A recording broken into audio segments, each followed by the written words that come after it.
आज हम पढ़ेंगे क्लास 8th साइंस चैप्टर 3 जिसमें दैनिक जीवन में पदार्थ यानी कि मटेरियल्स इन डेली लाइफ। अपने दैनिक जीवन में विभिन्न उद्देश्यों की पूर्ति के लिए आप अपने चारों ओर बहुत सी वस्तुएं देखते हैं। प्लास्टिक वह पदार्थ है जिसको सरलता से ऐच्छिक का आकार दिया जा सकता है, यानी कि अपनी इच्छा के अनुसार उसे आकार दिया जा सकता है। लाख, रबड़ तथा गट्टा पर्चा वृक्ष द्वारा। कुछ प्राकृतिक प्लास्टिक हैं। अधिकांश कपड़े तथा घर में उपयोग किए जाने वाले पर्दे, कंबल, चादर आदि रेशों से प्राप्त किए जाते हैं। ये किससे प्राप्त किए जाते हैं? रेशों से। अब आता है आपका इसमें टॉपिक है बहुलक, पॉलीमर।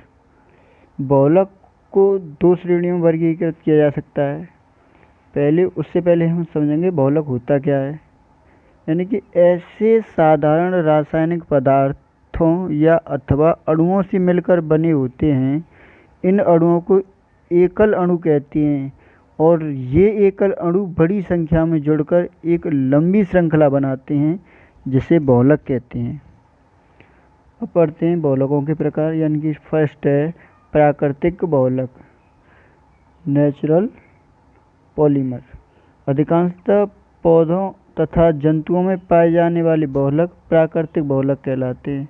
यानी कि जो पौधों और जंतुओं में पाए जाते हैं उन्हें क्या कहते हैं? प्राकृतिक बहुलक। जैसे कार्बोहाइड्रेट, सेल्यूलोज तथा स्टार्च जैसे पॉलीसैकेराइड या कार्बोहाइड्रेट के उदाहरण हैं। ये ग्लूकोज के बहुलक हैं। किसके? ग्लूकोज के। प्रोटीन एमिनो अम्ल के बहुलक होते हैं तथा जंतु कोशिका के निर्माणकारी तत्व होते हैं। ऊन, प्राकृतिक रेशम तथा चमड़ा प्रोटीन के उदाहरण हैं।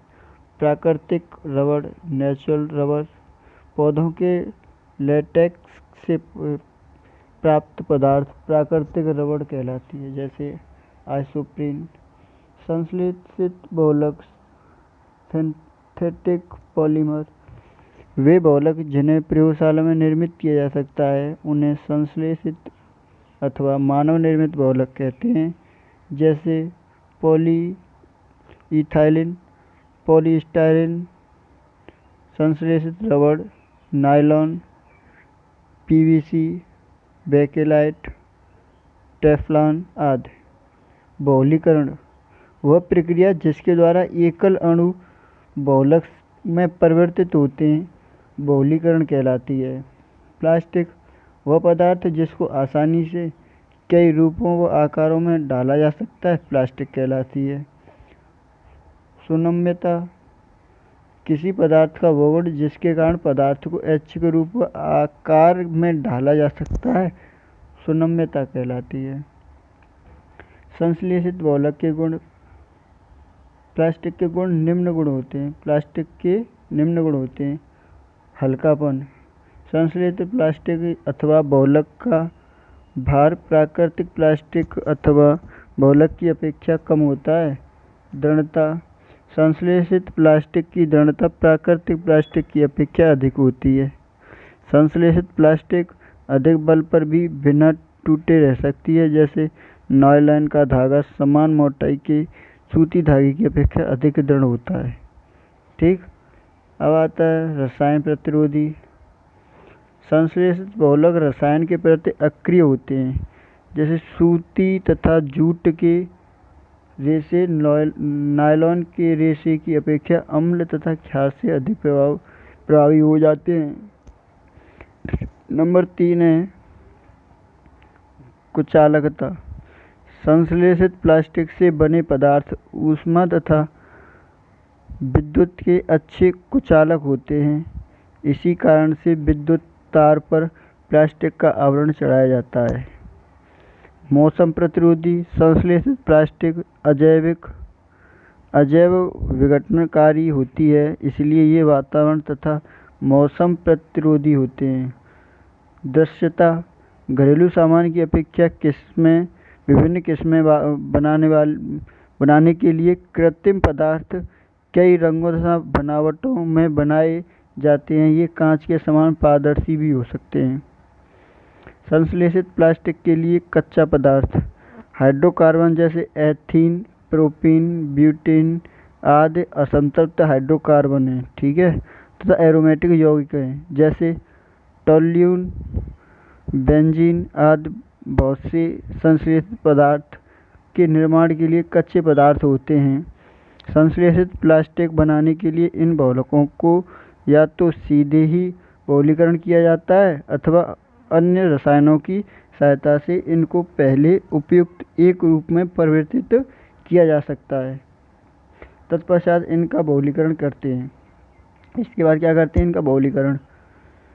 संश्लेषित प्लास्टिक के प्रकार। संश्लेषित प्लास्टिक के दो प्रकार हैं, थर्मोप्लास्टिक और थर्मोसेटिंग प्लास्टिक। वे प्लास्टिक पॉलीमर जिनको गर्म करके फिर कक्ष ताप पर ठंडा करके अपने ऐच्छिक आकार में बदला जा सकता है, थर्मोप्लास्टिक कहलाते हैं। ये गर्म करके ठंडा करने पर उत्क्रमणीय परिवर्तन कर सकते हैं। प्रायः पदार्थ को हल्का गर्म करके पुनः उपयोग किया जाता है, जैसे पॉलीथीन, पॉलीस्टाइरीन, पॉलीविनाइल क्लोराइड आदि। Thermosetting plastic. थर्मोसेटिंग प्लास्टिक ऐसे पदार्थ होते हैं जिन्हें हल्का गर्म करके मुलायम किया जा सकता है। गर्म करने पर ये कठोर एवं खुरदरे हो जाते हैं तथा पुनः गर्म करके इन्हें फिर से आकार नहीं दिया जा सकता। अतः थर्मोसेटिंग प्लास्टिक पिघलने पर अस्थायी रूप से परिवर्तित हो जाती है तथा वस्तु को पुनः गर्म करके आकार में परिवर्तित नहीं किया जा सकता, जैसे बेकेलाइट, मेलामाइन। इनका उपयोग बिजली के switch, cup, plate, television body तथा टेलीफोन सेट आदि बनाने में किया जाता है। कुछ प्लास्टिक तथा उनके उपयोग। पॉलीथीन। पॉलीथीन असंतृप्त हाइड्रोकार्बन का बहुलक है। पॉलीथीन क्या है? पॉलीथीन असंतृप्त हाइड्रोकार्बन का बहुलक है। यह ethene CH2 double bond CH2 यानी ऑक्सीजन की उपस्थिति में 465 से 485 केल्विन ताप पर एथीन के बहुलीकरण द्वारा पॉलीथीन प्राप्त होती है। यह सभी विलायकों में अघुलनशील है तथा इस पर रसायनों का प्रभाव नहीं पड़ता। इसका उपयोग क्या है? यह एक सफ़ेद अर्धपारदर्शी पदार्थ है। इसका उपयोग सामान ले जाने के बैग तथा चिपकाने वाली टेप बनाने में किया जाता है। इसका उपयोग दूध की थैलियाँ, डिब्बे, खिलौने आदि बनाने में किया जाता है। बिजली के तारों पर कुचालक आवरण चढ़ाने में किया जाता है। बिजली के जो तार होते हैं उनका आवरण बनाने में किया जाता है।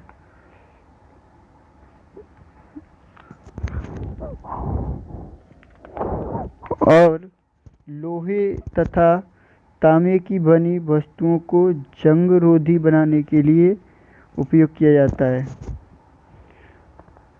पॉलीस्टाइरीन। पॉलीस्टाइरीन यह स्टाइरीन का बहुलक है। स्टाइरीन एक एरोमेटिक यौगिक है। इसको गर्म करके मुलायम किया जा सकता है। पिघली स्टाइरीन में हवा से फूंकने पर फोम के समान बुलबुले उठ जाते हैं। यह पारदर्शी है तथा जल पर तैरती है। उपयोग यूजेज। इनका उपयोग खिलौने, कंघे आदि बनाने में किया जाता है। इसका उपयोग छत की टाइल्स बनाने में तथा बर्फ़ के डिब्बे बनाने में किया जाता है। इनका उपयोग महंगे उपकरणों की पैकिंग में तथा रेफ्रिजरेटर के अंदर लगने वाले पदार्थ में किया जाता है, यानी फ्रीज में जो अंदर लगता है पदार्थ उसके लिए किया जाता है। इसका उपयोग बर्फ़ रखने के डिब्बे, जिन्हें आइस बॉक्स कहते हैं, के बनाने में किया जाता है। अब आता है polyvinyl chloride. Polyvinyl chloride monomer vinyl chloride होता है। यह विनाइल क्लोराइड को डाइबेंजाइल पेरोक्साइड की उपस्थिति में निष्क्रिय विलायक में गर्म करने पर बनाया जाता है। इसके गुण तथा उपयोग हैं। पीवीसी एक कठोर पदार्थ है, यानी कि प्लास्टिक होता है। यह रसायन तथा ऊष्मारोधी होता है। इसका उपयोग रेनकोट, हाथ के बैग, खिलौने आदि बनाने में किया जाता है और इसका उपयोग हौज पाइप बनाने में किया जाता है और इसका उपयोग माइक्रोफोन रिकॉर्ड बनाने में किया जाता है। बिजली के तारों पर आवरण चढ़ाने के लिए किया जाता है। फर्श की चादरें बनाने में किया जाता है। पॉलीप्रोपाइलिन का monomer propylene CH3 single bond CH double bond CH2 है। जिगलर नाटा उत्प्रेरक की उपस्थिति में प्रोपाइलिन को प्रवाहित करने पर पॉलीप्रोपाइलिन प्राप्त होती है। यह एक सफ़ेद पारदर्शी पदार्थ है जो जल के ऊपर तैरता है। यह पॉलीथिन की अपेक्षा अधिक कठोर, दृढ़ तथा हल्की होती है। इसका उपयोग है वस्त्र तथा भोजन की पैकिंग में किया जाता है। बैग में अस्तर लगाने तथा रस्सी बनाने में किया जाता है। कालीन तथा खिलौने बनाने में किया जाता है। वाहनों की बैटरी की बॉडी बनाने में किया जाता है।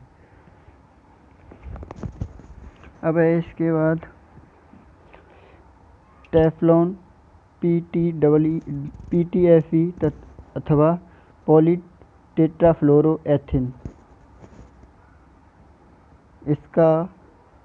इसके बारे में हम अगली क्लास में जानेंगे। ठीक है, ये क्लास अब यहीं ख़त्म करते हैं।